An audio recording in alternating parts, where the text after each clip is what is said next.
It's time for Roses and Rosé. Hello, I'm wearing a turtleneck. It's relevant. You'll see why.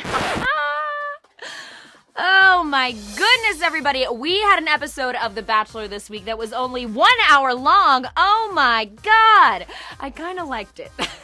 You know, it's a big time commitment every week, and I love the show, but this felt easy, breezy, and beautiful. Like Nick Viall. What the is she doing here now? So, it was only an hour-long episode, but a lot happened. Let's get to it! We started off this episode where we finished last episode, which was with the Nick Viall, Andi Dorfman, Bachelor, Bachelorette X drama, all unfolding at his hotel in New York City. Why was he in New York City? To see Andi Dorfman. Did he seem surprised? Yes, he did. TV magic! So Andy's like, I heard you were in town. And Nick's like, This is blowing my mind. Super weird. See, they both need drinks for this conversation. The question is it a whiskey convo or a wine kind of a thing? I think this conversation might call for some whiskey. Whoa. That's bad. So from here, Andi gives Nick some kind of like vague advice on sex. Are you gonna have sex with any of them then? And feminism, and she says she's ranting, but it doesn't really seem like she's ranting, and she tells him to sleep with the women, which is sort of weird, because like them sleeping together and then talking about it on TV is like how they ended up not getting along in the first place. Do you want my advice? I would, yeah, actually. Have you been there and done it?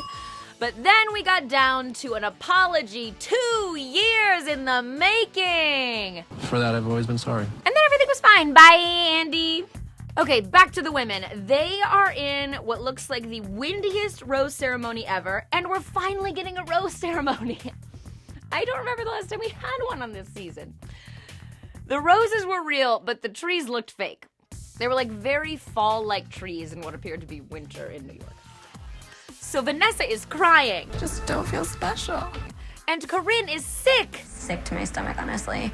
And Nick Viall sends Corinne packing. Right before the fantasy suites.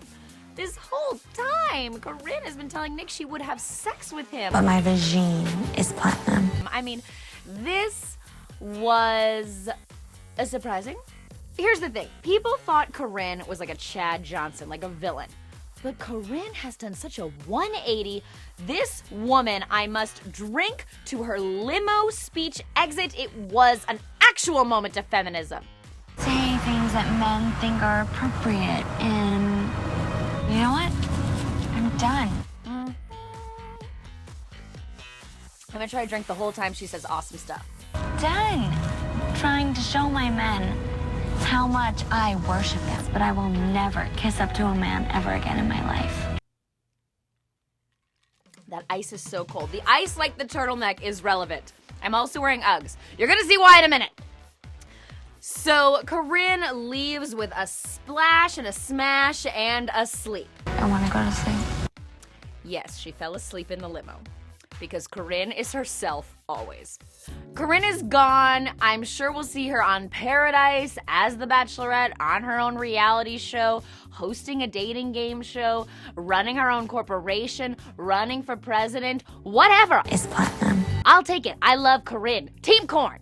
Now everything I'm wearing and doing becomes relevant because Nick is going to Finland. What do we know about Finland? It's cold?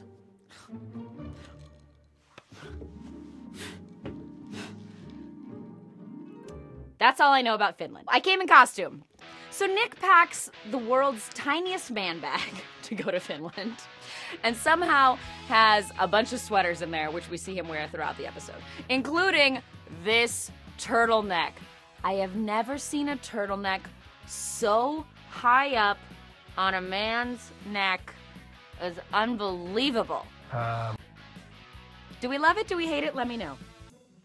Also in Finland, Vanessa is looking more beautiful than ever. Really, the snow glow is working for her. And Raven has a hat.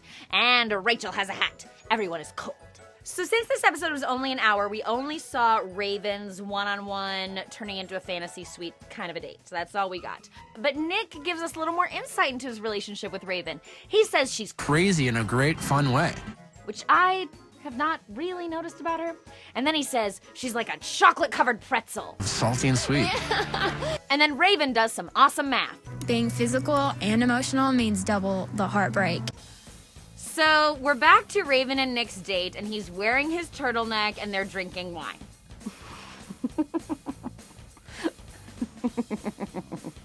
I really messed up my eyelash extensions for that. And Raven then makes this reveal that I must admit I in no way, shape, or form saw coming. I've never had an orgasm before. But kudos to Nick for the way he responded. Him and his turtleneck were not alarmed. And even bigger kudos and a big old drink to Raven. Here we go. More people should be talking about the female orgasm. We need to lift the veil and get it all out in the open. Do you see how relevant, or rather how vaguely relevant, me wearing this turtleneck was? So then Nick and Raven retire to their tiny elven quarters in Finland. I don't know what this voice is. We are all left to wonder on whether the date was satisfying. Will Raven's date come to a satisfying end? Here we go.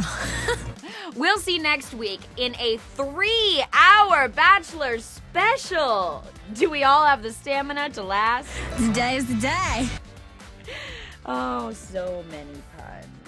So many puns and so much fun, hopefully, for Raven. Girl, get yours. Seriously, though, I really enjoyed this episode. A lot of key, awesome drama and fun settings and just good things and women talking about women. And I like when reality TV has real moments, like what Raven gave us. Orgasm. She owns it, she's honest, and she's great. And Nick looked good in that turtleneck. And looked good chopping this wood. So we'll see what happens with the wood and Nick and Raven next week. Guys, thanks so much for watching. Make sure to like ET on Facebook, subscribe to us on YouTube, and you can follow me on social media to talk more about The Bachelor. Things are winding down. We only have Raven, Rachel, and Vanessa left. Who do you think Nick's gonna pick?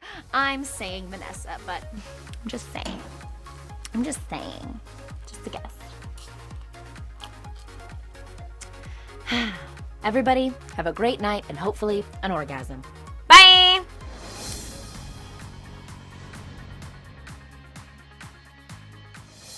We're recording? Oh, balls. Okay. Oh my gosh. I just said balls. That's disgusting. We're all sweating when we're recording. What is this? Don't tape a rose blanket. Wow. What a show. What a balls show. Okay.